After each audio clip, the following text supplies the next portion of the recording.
menacée. Notre justice, son image est écornée. Tout le monde a peur. C'est devenu extrêmement grave et préoccupant qu'en 2026, alors que le Sénégal est signataire de la Charte africaine des droits de l'homme, signataire de la Déclaration universelle des droits de l'homme, signataire du Pacte civil et de beaucoup d'autres instruments internationaux, qu'un homme malade, gravement, indiscutablement, 2 rapports médicaux, je ne dis pas 1, je ne dis pas 3, je ne dis pas 2, ordonnés par le juge, a considéré et ont considéré que la gravité de l'état de santé de Farba Ngom était incompatible avec un enfermement.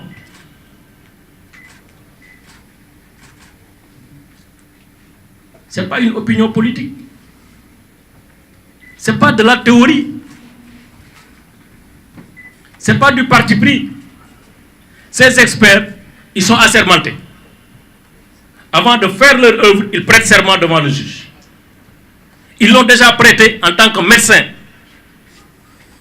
Si le juge conteste ces rapports au médecin, si le médecin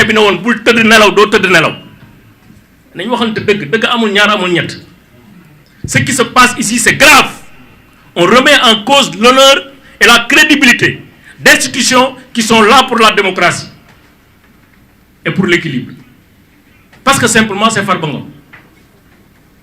C'est grave. Loulou deug nak suñ koy nek diko lakal tay Farba Ngom la dal suba mën na ma dal ginaaw suba mën na dal Antoine. Attention.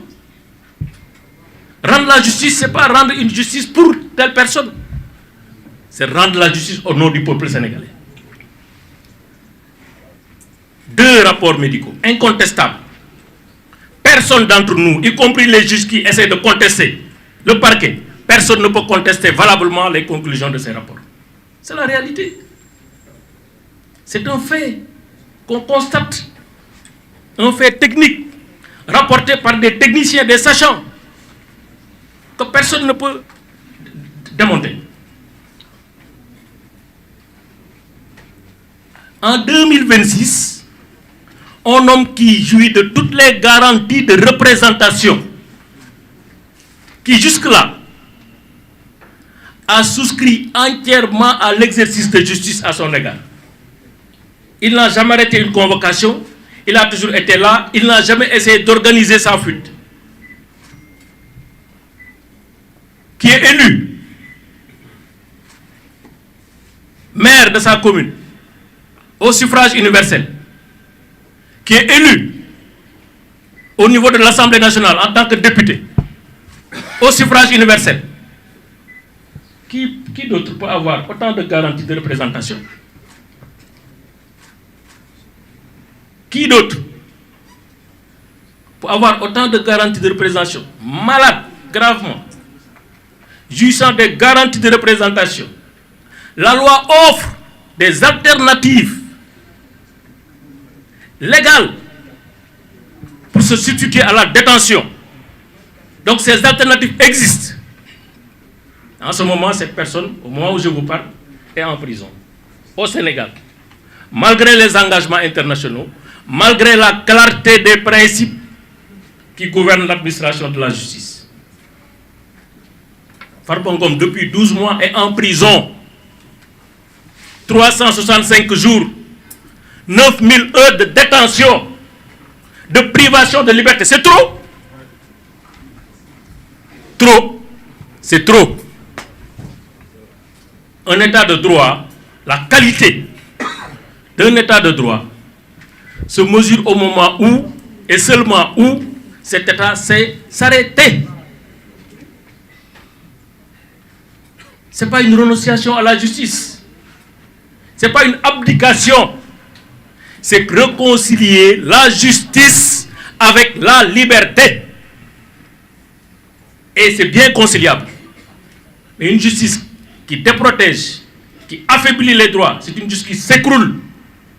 C'est une justice misérable, besogneuse, pauvre, faible, parce qu'elle n'est plus rendue au nom du peuple sénégalais. C'est ça la réalité. Justice sur commande. Il faut arrêter. Madame le ministre de la Justice, il faut arrêter. Monsieur le procureur général de la Cour d'appel, il faut arrêter. Monsieur le procureur de la République, il faut arrêter. Avant qu'il ne soit trop tard.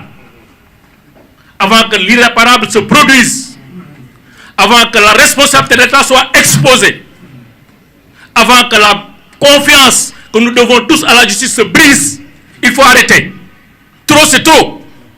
L'opu tourou. Bàyyi leen Farba Ngom bu njëbi ci dëkkam dem si ay njabootam loolu mooy dëgg keneen lu leen wax leneen du dëgg. Vous êtes en train de faire de la détention arbitraire, c'est ça la vérité. Par l'exercice d'une voie d'appel. Mais à la limite, c'est quoi le problème? Deux personnes pour les mêmes faits devant le même juge sur la base de la même loi. L'une est libre, l'autre est en prison. Au nom de quoi? C'est ça l'égalité devant la loi. C'est ça l'égalité devant la justice. Madame le ministre de la Justice, vous avez commis trop de fautes. Normalement, dans une république normale, un ministre de la Justice qui se comporte de la sorte, qui fait un point de presse, en 5 minutes, 7 violations de la loi et de la Constitution. 7 violations de la loi et de la Constitution. Mais on n'a plus de république. On n'a plus de république. La république est à terre. Mais comme avocat yi ngay wax man gisaguma sax d'ailleurs lettre bi mu doon wax ci avocat yi déggaguma ko secrétaire général ordre des avocats ngi nii defe naa ne amagul lettre ñun on va saisir le bâtonnier pour d'abord les violations qui ont été constatées et commises par le ministre de la Justice. Mais nous avons déposé une plainte contre elle pour violation du droit à l'image, violation du droit à l'intimité, secret, la vie privée, violation de données personnelles, violation de la correspondance, code de télécommunication, mais aussi mise en danger de la vie d'autrui, parce que c'est elle qui a instruit le parquet de faire appel artificiellement pour maintenir Farba Ngom en prison. C'est ça la détention arbitraire. Par des artifices et des manipulations, on essaie de maintenir quelqu'un en prison qui doit être libre. Aucune seconde de plus ne doit trouver Farba Ngom en prison. Si nous déposer plainte fille, je sais que suivre, mais si nous devons constater, il faut France. On va déposer une plainte. Parce que maintenant, la justice est universelle. Il faut que ça arrête. On ne le fait pas pour Farba, on le fait pour le futur Farba. Pour que ce soit un dossier, il y a une affaire de chion.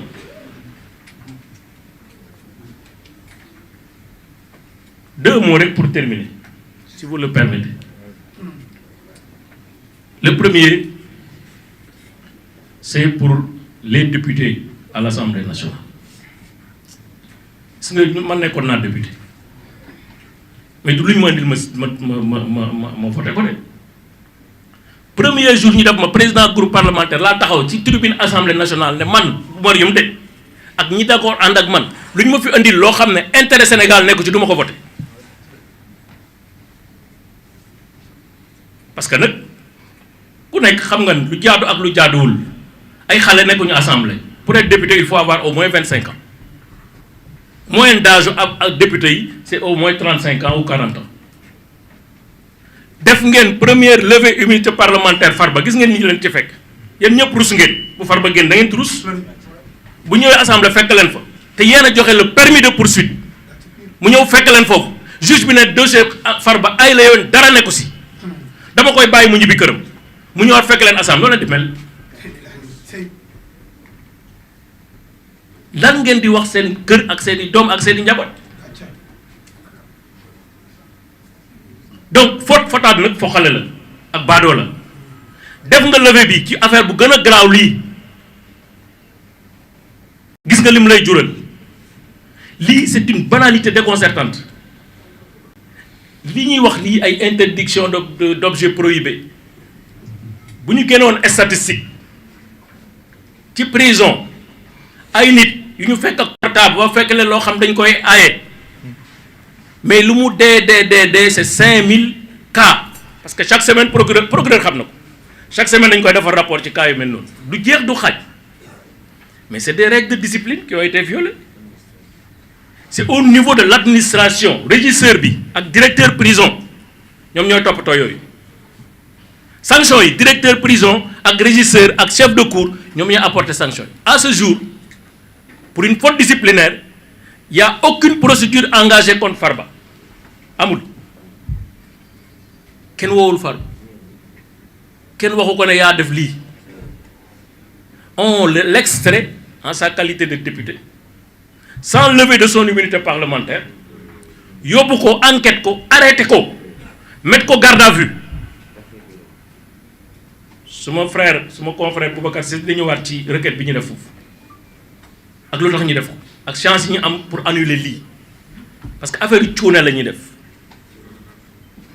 parce que booy demee ak sa xol ak émotion ak passion de manière déraisonnable léeg-léeg tu vas te rendre au mauvais service loolu moo xew dans ce dossier là moo tax ma bëggoon député ngeen bàyyi par loo beeg fi ngeen bokk ak yëpp ngeen xam ne lii waxi naka sa xandal la d'ailleurs moo tax procureur bi ñu ko indilee mu dégager en touche maintenant comme gaynde gu naan diwlin gi moom moo yaakaar ne lépp moo ko war a sànjaafu dégg naa sax mu ngi sànjaafu waat ay yeneen ministre yoo xam ne ñi fi jaar ñëpp dañu ne lii dossiers yi dara amu ci moom mu ne mooy sànjaafu affaire bi instruire pour ñu def procédure contre Farba ci ay waxu picc yoo xam ne amul bopp amul kenn moi je dis en tant qu'avocat amul benn texte de loi amul benn arrêté wala règlement boo xam ne nii mën nañ ma ko opposer man ne ma lii moo tax ku la woo doo ko wuyu mu nekk sa client mu nekk heure mu nekk lu ne mais loolu xanaa nit ku jàngul sax war nga xam ne avocat bu ñu la wooyee sa kër doo wuyu dafa am lettre dafa am texte bu ñuy tere ñu wuy appel wala dafa am texte ban texte moo ñuy tere wuy appel ki ñuy sanctionné ci droit du kii nga xam ne dañ ko dugalal téléphone ka fa dugal téléphone bi la ñuy sanctionné ak ku ko jàppale pour téléphone bu dugg fa kooku la ñuy sanctionné loolu mooy introduction munoo nekk ci biir di introduire xanaa loolu ko jàngul français war nga ko xam diffusion d'image obscène ban diffusion nga fekk téléphone à supposer que loolu sax dëgg la parce qu'ils sont capables de tout c'est des as de la manipulation nga fekk ci téléphone dara fan laa ko diffuser c'est privé lu ma ci kan mooy diffuser yéen ñi journaliste xam ngeen ne kay dina am moyen de diffusion fu ñu ko diffuser moom moo ko diffuser moom moo def diffusion de fausses nouvelles moom moo def diffamation moom moo andi wax yooyu ci penc mi kenn andiwu ko fa kenn nit moo ko fa andi mooy Yacine Fall kon man li ma leen di wax mooy jël leen seen fulla ak seen fayda ngeen xam ne lii fay coow moo gën lii andi coow bu bëri le Sénégal n'a pas besoin de ça ñu xam ne lii dara nekku ci bu ñu waxalee suñu dëgg te yàlla tax avocat yëpp xam nañ ne prison ay téléphone doo nga fa fees waxante dëgg rek te yàlla tax waaw or Farba mais et puis ensuite le détenu provisoire a un statut il doit communiquer ñoom dañ ñuy woo kon tere wuñu leen woo peut-être dañu organiser woo bi rek y a absolument rien clé USB dañ koy tere ci prison man gisuma ko seen règlement intérieur boobu sax ñuy wax règlement intérieur boobu bu ñu ko càmbaree ba ca biir mais n'est pas opposable à Farba parce que pour un règlement intérieur opposé à un prévenu il faut ñu notifier ko ba muy dugg ñu ne ko règlement intérieur baa ngi nii lii lay tere lii lay